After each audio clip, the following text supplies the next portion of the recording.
Some guy asked me, you should let them interview you. I thought of the same thing on the ride over here. I thought I could just take this whole thing and just start flipping it. Flip the script. Why have you stayed here? Oh, gosh. Why have I stayed here?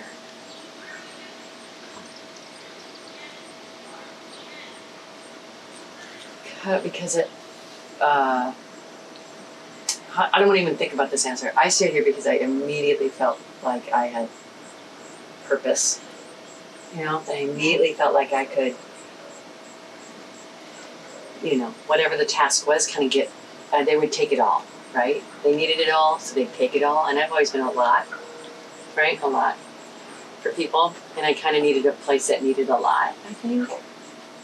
How has APT changed you? Because you came here not aiming for artistic directorship. No. You just came here. Right.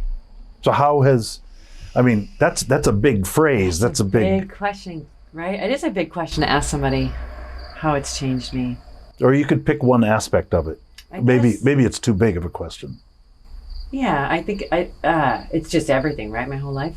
Your whole life changed. You know, I was an actor and then I wasn't, and I had babies. But APT,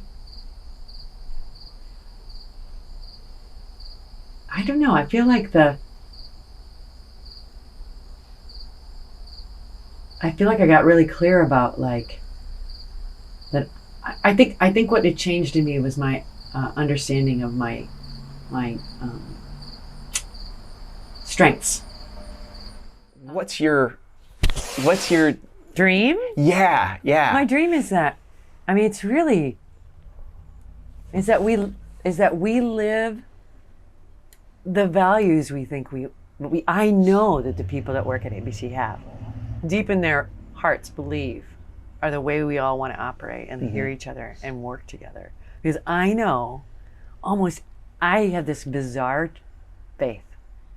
It's faith. Because then it's not really, when it's pointed out to me that it's not based on anything except that I have this incredible faith that if we actually see each other, like all of your insecurities, all of my insecurities, and we actually have those things like unprotected, that don't need all our energy, that we're going to get people in the room that are going to go, okay, I got that, I understand that, and now we're going to do this thing over. It's going to require something of you. Are you up for it? I can't imagine, really, I cannot imagine. My job is to imagine, and I cannot imagine the toll that it takes to be in a position of leadership, to lead through the storm, to make sure that everybody's okay, because that's what you do. You make sure everyone is okay. That is what you do. And at the same time, like, I'm always wondering, like, who's making sure you're okay? Like, because, you know, that's a hell of a thing if a ship is in the storm. When they asked me to do this job, and I said, it just doesn't feel, I don't know how to explain it, but maybe when you felt this way in the Army, like someone's calling you something like whatever you are, like and you have this name and this title, and it's like, I'm just me. Like someone's saying, how are you going to do this as a woman? And I'm like, I'm just going to do this. You know, I don't even know how to talk about that. And I think that I don't know. I know that I've changed over time, and I know that I work in a different way than I used to, but I don't know that the job is different than it was when I was company manager. I know that it's different in that it uses more of me and bigger parts of me, and the risks are obviously bigger, but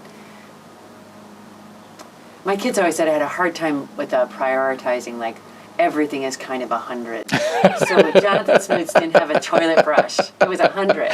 And if the COVID's happening, it's not just the same as Jonathan Smootz, but it feels and that's just the way I'm built. So that's like not a burden.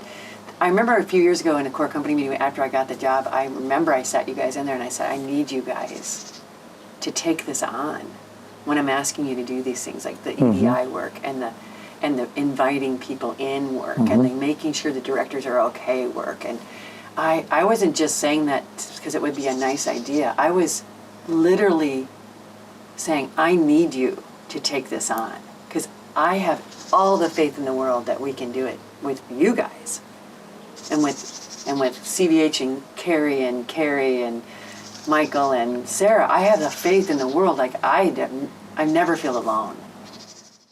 Would you consider running for president? That's a funny question. Would you run for president? Oh, not a chance. Come on, bring it. Are you going to keep your gray hair? That's your goal. Yeah, I'm gonna keep my gray hair.